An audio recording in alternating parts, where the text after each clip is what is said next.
नमस्कार दोस्तों, daily news India 1.0 में आपका बहुत बहुत स्वागत है। दोस्तों, और 2 दिन के अंदर 3 दिन के अंदर सेशन शुरू हो रहा है G7 का एल्बर्टा कनाडा के अंदर। दुनिया के 7 धनी देश, रिच देश, America, Canada, Britain, France, Germany, Italy और जापान उसमें शिरकत करेंगे। कुछ और देश भी आ रहे हैं, ज़ेलेंस्की भी आ रहे हैं, साउथ अफ्रीका के रामफोसा भी आ रहे हैं, ऑस्ट्रेलिया के एंथनी अल्बनीज़ भी आ रहे हैं और आखिर में मोदी जी को भी न्योता मिल गया या मैनेज किया। अब यहाँ पर 2 चीज़ें निकल के आ रही हैं। अभी से इस बात का डर है कि इस बार मोदी जी एक डरे हुए, सहमे हुए राजनेता के रूप में वहाँ जा रहे हैं। मोदी हमेशा जब भी कहीं जाया करते थे तो बड़े कॉन्फिडेंट उसमें जाया करते थे रूप में, लेकिन इस बार उनका कॉन्फिडेंस जो है ना ख़त्म हो चुका है, हवा में उड़न छू हो चुका है, वो कॉन्फिडेंस झलकता नहीं। अब विदेश यात्रा के नाम पे ऐसा लगता है कि उनके हाथ और पैर कांपते हैं कि बाहर जाऊंगा तो लोग मुझसे कैसा बिहेव करेंगे। कई बार वो नकली एक ऑरा होता है ना, खत्म हो जाता है, मिनटों में खत्म हो जाता है। और जिस ढंग से ट्रंप ने रोज हमारी बेइज्जती की है, रोज करता है, तो उस हिसाब से जब मोदी चुप रहते तो पता लग जाता है कि आने वाला तूफान कितना बड़ा होगा, आने वाली सुनामी कितनी बड़ी होगी।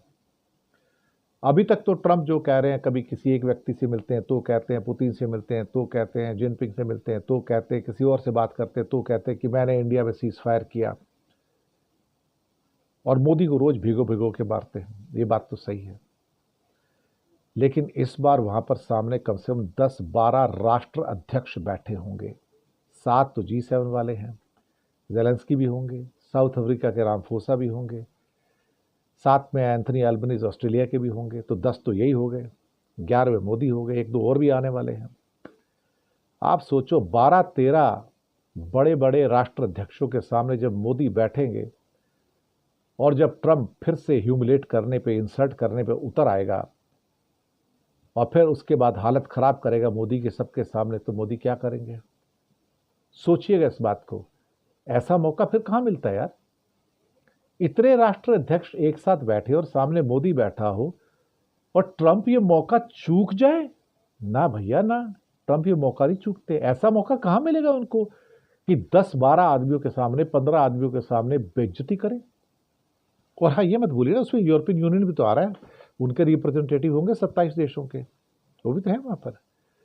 तो इतने लोगों के सामने ट्रंप मौका नहीं चूकने वाले हैं, इसलिए मोदी डरे हुए हैं, सहमे हुए हैं। उन्हें समझ नहीं आ रहा कि मैं जाता रहूं, मेरे साथ बिहेवियर कैसा होगा, कि मुझे इंसर्ट करेंगे तो कितना इंसर्ट करेंगे, और ट्रंप मिलेंगे तो मुझे क्या बोलेंगे।